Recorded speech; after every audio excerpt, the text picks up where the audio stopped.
नमस्ते। आज मैं आप लोगों को विवाह रेखा के बारे में बता रही हूँ।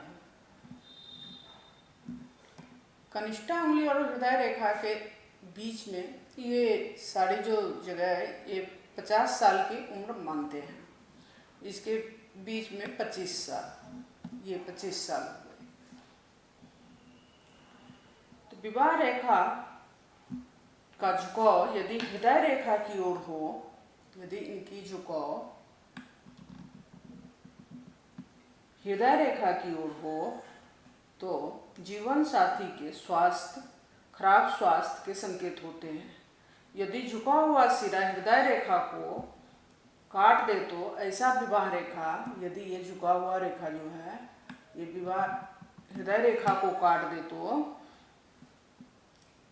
ऐसा विवाह रेखा वाले व्यक्ति अपने जीवन साथी से अधिक लंबी उम्र जीता है।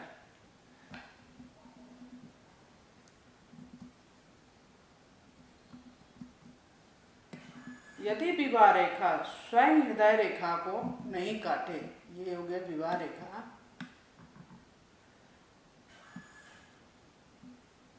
ये नहीं काटे लेकिन इससे कोई शाखा निकलकर हृदय रेखा को काट दे, ये शाखा मान लीजिए निकल के यहाँ से हृदय रेखा को काट दिया तो विवाह में परेशानी का कारण बनता है।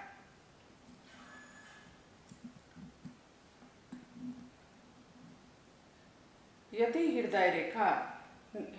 विवाह रेखा मान लीजिए टूटी हुई हो तो जीवन साथी से अलग रहने की प्रवृत्ति होती है।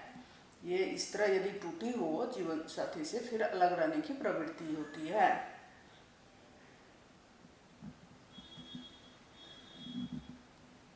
यदि विवाह रेखा कनिष्ठा उंगली की ओर झुकी हुई हो, ये विवाह रेखा हो गया, ये इधर की ओर झुकी हुई हो तो ऐसे रेखा वाले व्यक्ति के जीवन साथी की उम्र लंबी होती है।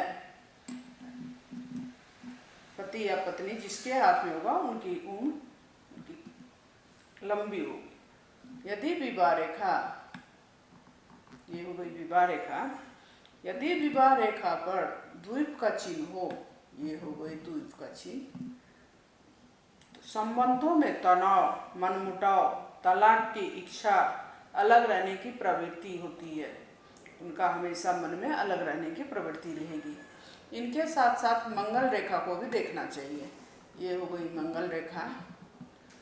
यदि मंगल रेखा दो भागों में बटी हुई हो तो तलाक अनिवार्य निश्चित ही होता है।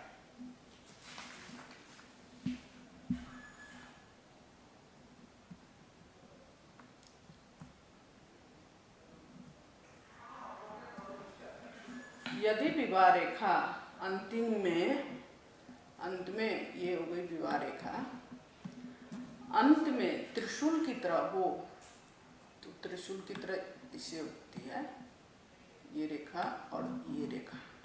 त्रिशूल की तरह हो तो प्यार में निरंतर कमी हो जाती है, आपस में पति पत्नी में प्यार में कमी हो जाती है।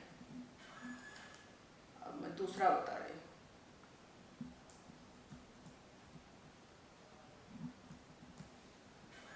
यदि विवाह रेखा दो शाखा युक्त हो तो प्यार में तनिक कमी होती है, ज्यादा नहीं होती, थोड़ा कम हो जाता है।